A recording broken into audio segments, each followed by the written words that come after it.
കാലോചിതമായിട്ടുള്ള ചില പരിഷ്കരണ നടപടികൾക്ക് നേരത്തെ തന്നെ തുടക്കം കുറിച്ചിരുന്നു. ചില കാര്യങ്ങൾ ഇതിനകം തന്നെ നിങ്ങളുമായി പങ്കുവച്ചിട്ടുള്ളതാണ്. ഇപ്പോൾ പെർമിറ്റ് ഫീ അതിൽ നൽകിയിട്ടുള്ള ഇളവ്, വസ്തുനികുതി ഏപ്രിൽ മാസത്തിൽ തന്നെ അടച്ചാൽ റിബേറ്റ് നൽകാനുള്ള തീരുമാനം, ലൈവ് സ്റ്റോക്ക് ഫാം ചട്ടങ്ങളുടെ പരിഷ്കരണം, ഇതൊക്കെ ഇപ്പോൾ തന്നെ നിലവിൽ വന്നു കഴിഞ്ഞു.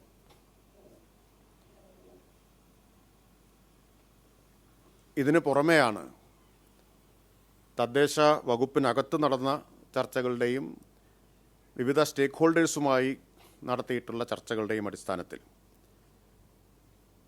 നിരവധി പരിഷ്കരണ നടപടികളിലേക്ക് സർക്കാർ നീങ്ങുന്നത്. ഇപ്പോൾ കെട്ടിട നിർമ്മാണവുമായി ബന്ധപ്പെട്ട് മാത്രം 106 ചട്ടങ്ങളിലായി 351 ഭേദഗതി നിർദ്ദേശങ്ങളാണ് സർക്കാർ ഇപ്പോൾ പരിഗണിച്ചുകൊണ്ടിരിക്കുന്നത്. 106ഓളം ചട്ടങ്ങൾ ഭേദഗതി ചെയ്യാൻ 351 നിർദ്ദേശങ്ങൾ ഇപ്പോൾ പരിഗണനയിലുണ്ട്. ഇപ്പോൾ വളരെ ബൃഹത്തായ ഒരു പരിഷ്കരണ നടപടികളിലേക്ക് കടക്കുകയാണ്. ഇപ്പോൾ വിശദീകരിക്കാനുള്ള ചില കാര്യങ്ങളാണ്. നിങ്ങൾക്കുള്ള പ്രസ് നോട്ട് വൈകാതെ എത്തും. ചില അവസാന നിമിഷം ചില ചേഞ്ചസ് വന്നതുകൊണ്ടാണ്.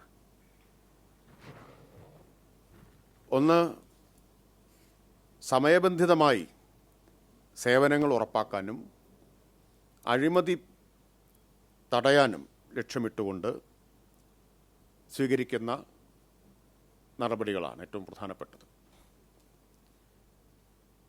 പ്രിൻസിപ്പൽ ഡയറക്ടറേറ്റിൽ, തദ്ദേശ വകുപ്പിൻ്റെ പ്രിൻസിപ്പൽ ഡയറക്ടറേറ്റിൽ പൊതുജനങ്ങൾക്ക് തത്സമയം പരാതി നൽകുന്നതിനും പ്രശ്നപരിഹാരം തേടുന്നതിനുമായി ഒരു കോൾ സെൻറ്ററും പൊതുവായ വാട്സപ്പ് നമ്പറും ഏർപ്പെടുത്തും. അതിൽ ലഭിക്കുന്ന പരാതികളുടെ അടിസ്ഥാനത്തിൽ സമയബന്ധിതമായിട്ടുള്ള പരിഹാര നടപടികൾ ഉറപ്പാക്കും. കാരണം അത്തരത്തിലുള്ള ധാരാളം പരാതികൾ ഉയർന്നു വരുന്നുണ്ട്. സേവനം വൈകിപ്പിക്കുന്നു, അതുപോലെ അഴിമതി തുടങ്ങിയിട്ടുള്ള ആക്ഷേപങ്ങൾ പലപ്പോഴായിട്ട് ഉയർന്നു വരാറുണ്ട്. അപ്പം അത് ശക്തമായി തന്നെ നേരിടണമെന്നാണ് സർക്കാർ കാണുന്നത്. തദ്ദേശ സ്വയംഭരണ വകുപ്പിൻ്റെ പുതുക്കിയ സേവനാവകാശ നിയമം വിജ്ഞാപനം ചെയ്തിട്ടുണ്ട്. അതിൽ പ്രായോഗികവും ജനോപകാരപ്രദവുമായിട്ടുള്ള നിരവധി നിർദ്ദേശങ്ങൾ അടങ്ങിയിട്ടുണ്ട്. എന്നാൽ പലപ്പോഴും ഇത് നടപ്പിലായിരുന്നില്ല. പുതുക്കിയ വിജ്ഞാപനത്തിൽ ഇത് നടപ്പിലാക്കുന്നതിനുള്ള വ്യവസ്ഥകൾ ഉൾപ്പെട്ടിട്ടുണ്ട്. അത് ശക്തമായി നടപടികൾ സ്വീകരിക്കും നടപ്പിലാക്കാൻ. തദ്ദേശ സ്വയംഭരണ സ്ഥാപനങ്ങളിലെ സേവനങ്ങൾ മഹാഭൂരിപക്ഷവും ഇപ്പോൾ ഓൺലൈനിലാണ്. പഞ്ചായത്തുകളിലാണെങ്കിൽ ILGMS-ഉം നഗരസഭകളിൽ K-സ്മാർട്ടുമാണ്. പക്ഷേ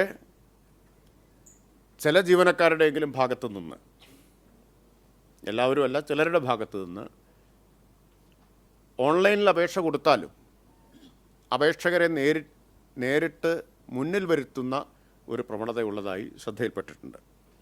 അങ്ങനെയുള്ള ചില പരാതികളും ലഭിച്ചിരുന്നു. അപ്പോൾ ഓൺലൈൻ സേവനങ്ങൾക്ക് അപേക്ഷിച്ചവരെ കൃത്യമായ കാരണമില്ലാതെ നേരിട്ട് വിളിച്ചു വരുത്തിയാൽ ശക്തമായ നടപടി ജീവനക്കാർക്കെതിരായി സ്വീകരിക്കും. ഓൺലൈനായി സമർപ്പിക്കുന്ന അപേക്ഷകളിൽ സേവനം ഓൺലൈനിൽ തന്നെ ലഭ്യമാവുന്നു എന്ന് ഉറപ്പുവരുത്തും. ഓരോ അപേക്ഷയും സമർപ്പിക്കുന്ന സമയത്ത് തന്നെ ആവശ്യമായ രേഖകളുടെ ചെക്ക് ലിസ്റ്റ് കൈമാറുകയും രേഖകളെല്ലാം ഉണ്ടെന്ന് ഉറപ്പുവരുത്തുകയും ചെയ്യും. ഇപ്പോൾ ധാരാളമായിട്ട് വരുന്നൊരു പരാതി, ഒരു തവണ ഒരു രേഖ ആവശ്യപ്പെടും, അതുമായി ചെന്നാൽ പിന്നെ മറ്റൊന്ന് ആവശ്യപ്പെടും, അത് കൊണ്ടുപോയി കൊടുത്താൽ വീണ്ടും വേറൊന്ന് ആവശ്യപ്പെടും എന്ന പരാതി വ്യാപകമായിട്ടുണ്ട്. ചില സന്ദർഭങ്ങളിൽ അധിക രേഖകൾ ആവശ്യമായിട്ട് വരും. ഓരോ തവണയും അധികമായിട്ട് ആവശ്യപ്പെടുന്നത് മുഴുവൻ ബോധപൂർവമാണെന്നില്ല, ചിലത് ആവശ്യമായിട്ട് വരും. അപ്പം അതുകൊണ്ട് തന്നെ ആവശ്യമായ രേഖകളുടെ ഒരു ചെക്ക് ലിസ്റ്റ് അപേക്ഷകന് കൈമാറണം. ഇത് ഓൺലൈനിലും ഓഫ്ലൈനിലും ഈ സൗകര്യം ഉറപ്പാക്കും. സേവനാവകാശ നിയമത്തിൻ്റെ അടിസ്ഥാനത്തിൽ ചെക്ക് ലിസ്റ്റ് കാലാനുസൃതമായി പുതുക്കിക്കൊണ്ടിരിക്കും. അപേക്ഷ പൂർണ്ണമാണെങ്കിൽ നിയമപ്രകാരം സർട്ടിഫിക്കറ്റ് ലഭ്യമാവുന്ന അല്ലെങ്കിൽ എന്ത് പരിഹാരമാണോ ആവശ്യം അത് ലഭ്യമാവുന്ന തീയതി കൈപ്പറ്റ് റെസിപ്റ്റിനൊപ്പം അപേക്ഷകന് നൽകും. പുതിയ രേഖകൾ ആവശ്യമായിട്ട് വന്നാൽ ബന്ധപ്പെട്ട ഉദ്യോഗസ്ഥൻ അപേക്ഷകനോട് രേഖാമൂലം ഇന്ന കാരണം കൊണ്ട് ഈ അധിക രേഖ ആവശ്യമാണ് എന്ന് രേഖാമൂലം ആവശ്യപ്പെടണം. വാക്കാൽ പറഞ്ഞാൽ കൊടുക്കാൻ അപേക്ഷകന് ഉത്തരവാദിത്തം ഉണ്ടാവില്ല.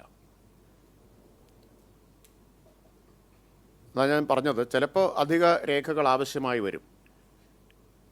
എന്ത് കാരണം കൊണ്ടാണ് അധിക രേഖ ആവശ്യപ്പെടുന്നത് എന്ന് എഴുതി കൊടുത്താൽ മാത്രമേ അപേക്ഷകൻ ഹാജരാക്കേണ്ടതുള്ളൂ.